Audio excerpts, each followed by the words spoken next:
ایک دن اسکول میں مس کٹو انگریزی کا سبق دے رہی تھیں۔ کمرہ جماعت میں موجود طلبہ میں جمی بھی پیچھے موجود تھا۔ مس نے چاک لیا اور تختہ سیاہ پر انگریزی کے 6 الفاظ لکھے: پلے، فن، ہیو، فار، یو، ڈرم یعنی ڈھول، تم، کے لیے، رکھنا، مزہ، کھیل۔ ان الفاظ کو زبانی یاد کر لیں، جمعے کو ان کا ٹیسٹ ہوگا۔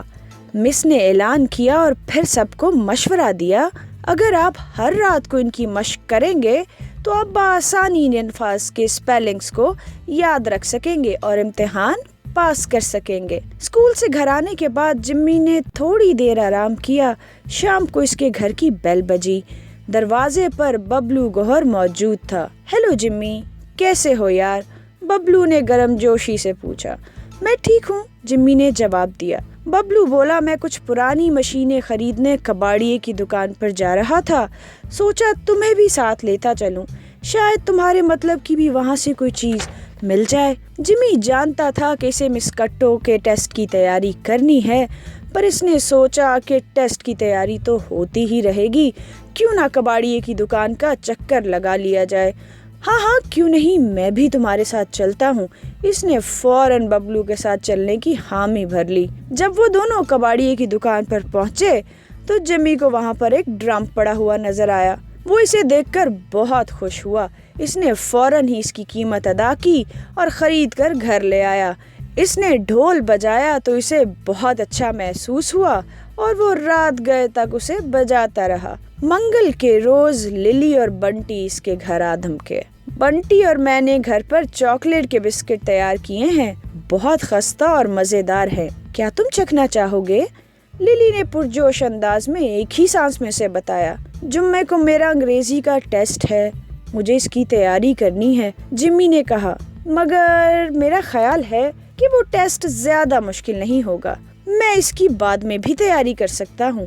یہ کہہ کر وہ للی کے گھر کی طرف چل دیا اور چاکلیٹ کے بسکٹوں کا خوب مزہ لیا۔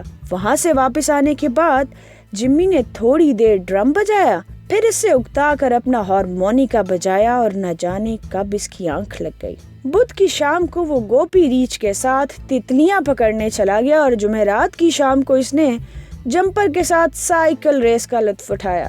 سائیکل ریس سے تھکا ہارا جب وہ گھر لوٹا تو اسے یاد آیا کہ کل انگریزی کا ٹیسٹ ہے اور اس نے اسپیلنگ یاد کرنا تو دور کی بات، کسی لفظ کو ایک نظر دیکھا بھی نہیں ہے۔ اس نے گتے کے 6 عدد کارڈز نکالے اور ان پر مس کٹو کے دیے ہوئے 6 الفاظ تحریر کر کے انہیں دیوار پر چسپاں کر دیا۔ جمی نے انہیں زبانی یاد کر کے لکھنے کی کوشش کی، لیکن الفاظ کے حروف تہجی آپس میں گڑمڑ ہو گئے۔ ایک ہی رات میں یاد کرنے کے لیے یہ بہت زیادہ الفاظ تھے۔ جمی جتنا انہیں ذہن میں بٹھانے کی کوشش کرتا اتنا ہی الجھتا جاتا۔ آخر کار اس نے ہار مان لی اور سو گیا۔ اگلے دن ٹیسٹ ہوا، نتیجہ صاف ظاہر تھا۔ جمی نے 6 میں سے صرف 1 لفظ کے اسپیلنگ درست تحریر کیے تھے اور وہ تھا ڈھول۔ کیا ہوا؟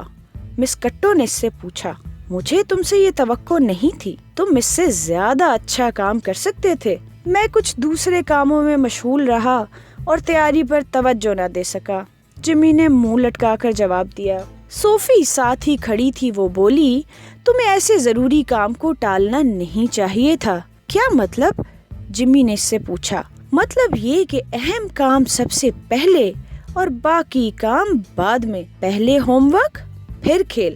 مس کٹو نے صوفی کی ہاں میں ہاں ملائی اور جمی سے کہا، اگلے جمعے یہی ٹیسٹ دوبارہ تیار کر کے آنا اور اس بار وقت برباد نہ کرنا۔ جمی گھر چلا گیا۔ اس نے اپنے ڈرم کی جانب دیکھا۔ دھم دھما دھم، اس نے اس کی تھاپ اپنے کانوں میں محسوس کی اور پھر اس نے دیوار پر چسپاں 6 الفاظ پر نظر دوڑائی۔ ٹرن ٹرن، گھنٹی بجی۔ دروازے پر صوفی کھڑی تھی۔ میں ٹیسٹ کی تیاری میں تمہاری مدد کے لیے آئی ہوں، اس نے جمی کو بتایا تو جمی کا چہرہ خوشی سے کھل اٹھا۔ وہ 1 گھنٹے تک اسے ٹیسٹ کی تیاری کرواتی رہی۔ ٹرن ٹرن، دوبارہ گھنٹی بجی اور اب کی بار دروازے پر جمپر موجود تھا جو ہاتھ میں گیند لیے کھڑا تھا۔